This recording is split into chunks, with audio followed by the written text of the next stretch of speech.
Martin Lewis is back with his Money Show here on ITV1 tomorrow night. With home insurance costs going up by over a quarter and car insurance even more, he's got some advice on renewing policies. Yeah. And Martin joins us now. Very good morning to you, Martin. And I think a lot of people are in the same boat as Ed Balls, Yep. which is you get an auto renewal and you just think, admin-wise, it's quicker to let it roll on. Why is that a mistake? Because you always need to go across the market and check what's best for you. And there's a whole big scheme of how you should be doing this, including exactly where you check, what you do, whether you get multi-car or not when it comes to home and car insurance, and crucially, when you need to be getting your insurance quotes, which for car insurance is 23 days before your renewal, because bizarrely, insurers do factor that into the pricing. Those people who leave it till the last minute to get their quotes seem to be a higher risk.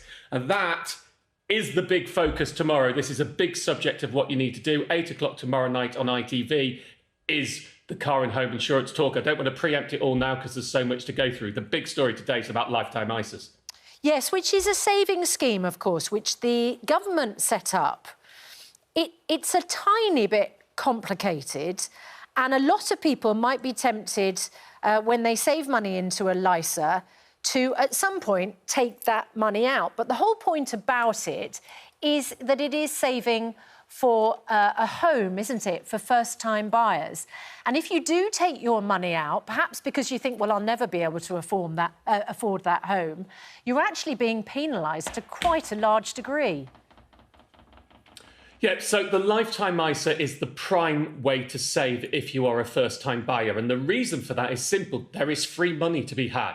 If you put money into the lifetime ISA, every year you can put up to £4,000 in, and the state adds 25% on top. So you put £4,000 in, you get a free £1,000 added on top. And you can do that year after year until you buy your first home or until you're age 60. Now, you will have to be 18 to 39 to open it. But this is the key. In 2017, when lifetime ISAs were launched, they set a cap saying a qualifying home had to be one that cost up to £450,000 anywhere in the UK.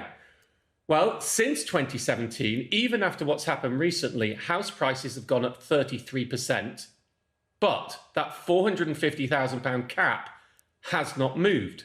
And that means while lifetime ISAs are great for many first-time buyers in parts of the country where you're not going to be getting a home that costs that much, these days, 40% of homes in the UK cost over £450,000. And especially in urban areas, many first-time buyers are now priced out. And the really big problem with lifetime ISAs is if you withdraw your money not to buy a qualifying property or not once you're age 60, you pay a penalty of 6.25%. So let me just give you a practical example of the problem with lifetime ISAs, which I'm generally pretty supportive of because it's free money used right towards your deposit, which people desperately need. Here's what happens. You've saved the maximum for 5 years. You've got £20,000 saved towards your house deposit. You were hoping the government, the state, you get your £5,000 added on top. So you've now got £25,000. But the house that you always wanted, its price has just now gone above £450,000. So you're not going to be able to use your hard-earned deposit savings towards the house that you want that costs £455,000 now. So you're going to have to take your money out.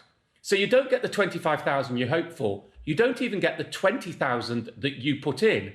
You get back £18,750.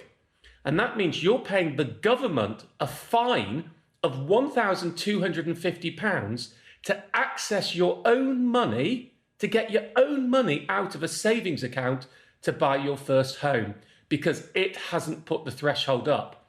Now, the Chancellor has said in the autumn statement he wants to focus on first-time buyers. And Jeremy Hunt, I am calling on you today. If you want to help first-time buyers, before coming up with any new clever schemes, fix the broken, dead duck scheme of lifetime ISAs.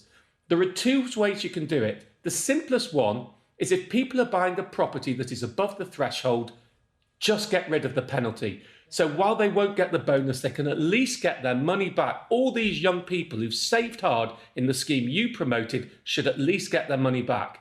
And in the longer term, start up rating the £450,000 so it goes up with house prices.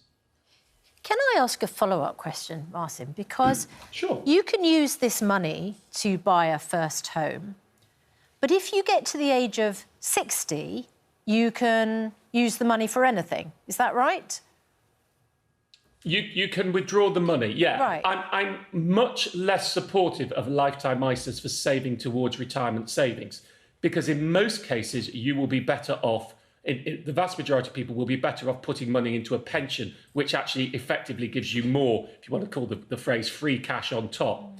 So generally, this is the problem. ISAs, when they were launched, it was a government scheme. They almost wanted to look at it as replacing the pension, but quite a lot of banks and building societies wouldn't offer it. Not because it isn't good for first-time buyers, it generally is really good for first-time buyers, but because they were worried about being accused of mis-selling if people put money in for their retirement savings.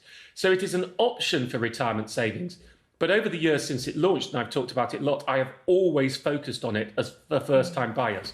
Because then it's pretty much, as long as you're buying a house that doesn't go over the threshold, it's pretty much a no-brainer. You have to definitely be planning to buy a house.